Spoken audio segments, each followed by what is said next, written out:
So the purpose of this video is to learn how to do decimals in expanded form. We've already done whole numbers in expanded form. It's just the same thing, but with our decimal universe. You have a notes paper, and it's going to give you two examples, 54 and 98 thousandths and 0 and 425 thousandths. And it's going to give you old school expanded form examples of how to represent that. And then at the bottom, it's also going to give you new school expanded form and how to do that with both of those decimal numbers.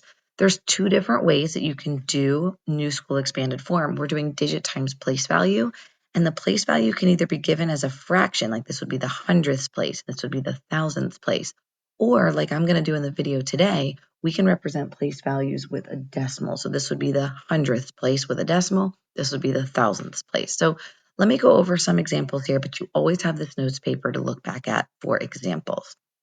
So the purpose of this video is to focus on expanded form, but unit form is a helpful thing to think about when you're doing expanded form. So I'm going to do unit form of 7 and 84 thousandths first. This would just be what it has. So it has 7 ones, it has 8 hundredths, and it has 4 thousandths. And so I'm just going to put that in unit form just as a guide. Now for old school expanded form, this is giving the value of each digit. Well, this 7 is worth 7 ones. Well, 7 ones is just worth 7.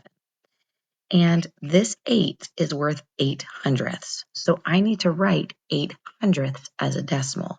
Well, that would be 0 and 8 hundredths. Well, since hundredths is the second place value, I'm going to put a 0 to hold that empty spot. This 8 needs to be in the hundredths place, just like this 8 is in the hundredths place. And then finally, I have a 4 in the thousandths place worth 4 thousandths. So to represent 4 thousandths, I have zeros filling all the empty spaces so that that 4 can sit in the thousandths place, just like this 4 sits in the thousandths place.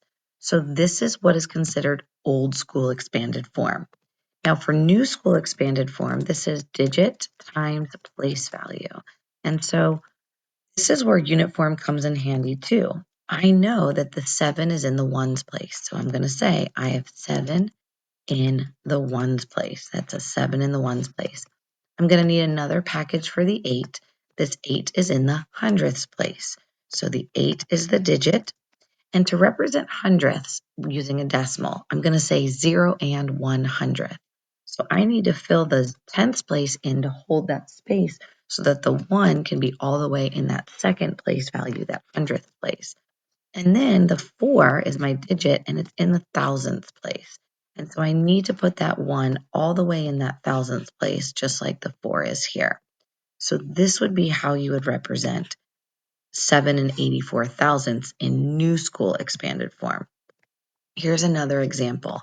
0 and 987 thousandths has 9 tenths. It also has 8 hundredths, and it has, oops, I'm not going to use the word and, it also has 7 thousandths. That's not what we're working on right now, but it's going to help us think about old school expanded form. The value of this 9, it's worth 9 tenths. So to write 9 tenths, I'm going to say 0 and 9 tenths. That 9 needs to be in the same place value spot as in our original number. I'm going to add this to our next digit, and this is 8 in the hundredths place, so I need it to say 8 hundredths. So when I put the 8 in my answer, it needs to be in the hundredths place, just like this 8 is. And now for the 7 thousandths, I need it to say 7 thousandths. So 7 in the thousandths place would be that third place value. So we're going to use zeros to hold those empty spaces of the tenths and the hundredths so that that 7 can be in the thousandths place. That's old school expanded form. For new school expanded form, we're going to put these in digit place value packages, and I'm going to have 3 packages, one for the 9. The 9 is in the tenths place, so I'm going to represent tenths with a decimal. The 1 is in the tenths place. Now I'm going to put the 8 in the hundredths place. When I do that, I need the 1 to be in the hundredths place. That's the second place value, TH. So I need that 0 to fill the tenths place so that 1 can be all the way in the hundredths place. And now I need a package for the 7. The 7 is in the thousandths place. So I need the 1 to be all the way in the thousandths place. So there's going to be zeros to fill the spaces before so that 1 can go in the thousandth place. This is what new school expanded form looks like for this decimal number. Now, if you feel like you're understanding this well enough at this point, you may pause the video. Don't put your Chromebook away. Don't even close it. Leave it here because I do have more examples coming in this video. So if you will need more examples, you'll be able to hit play and watch more. You can always rewind and rewatch. The worksheet in front of you has a place for you to try an expanded form. And I want you to pick the one you feel most comfortable with.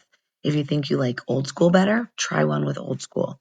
If you think you like new school better, try one with new school and check in with a teacher. If you're understanding, we'll let you keep going. If you're not understanding, we'll let you continue the video to watch more examples. So go ahead and hit pause and give one a try. All right, if you're watching this, here are some extra examples. Unit form, I have 4 tens, I have 5 ones, and I'm not keep doing that, and I have 8 tenths. This is going to help me with my old school expanded form. And don't get caught up. Like if I said to you, write 45 in old school expanded form, you would do that no problem. It's 40 plus 5. It's 4 tens and 5 ones. The Thuniverse is the part that's a little bit more challenging. We need to give the value of the 8. Well, the 8 is worth 8 tenths, so I need to be able to write 8 tenths. It's an 8 in the tenths place. This would be old school expanded form. For new school expanded form, which is digit times place value, I'm going to have 3 packages. My first package is for the 10. I have 4 in the tens place. I also have a 5 in the ones place. So that's just like whole number expanded form. But now I also have an 8 in the 10th place. So I'm going to represent that this way. I have an 8 in the 10th place. This is how we represent tenths with a decimal, a 1 in the 10th place. Here is one more example for you. This number 3 and 9 hundredths has 3 ones. It also has 9 hundredths. So I'm going to have 2 pieces in old school expanded form. First gives the value of the 3, which is just worth 3 since it's 3 ones. And I have a 9 in the hundredths place. It's worth 9 hundredths. To represent 9 hundredths, I can't put the 9 here. That would show 9 tenths. I need it to show 9 hundredths. So zeros hold empty spaces, so that 9 is in the hundredths place, just like in my original number.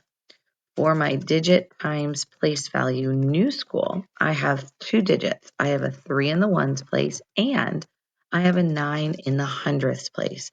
To say hundredths, I need a 1 in the hundredths place, so that 0 is going to hold that empty space. This is new school expanded form for 3 and 9 hundredths. Pause the video in case you need to rewind and rewatch and give one a try on the worksheet. Check in every question.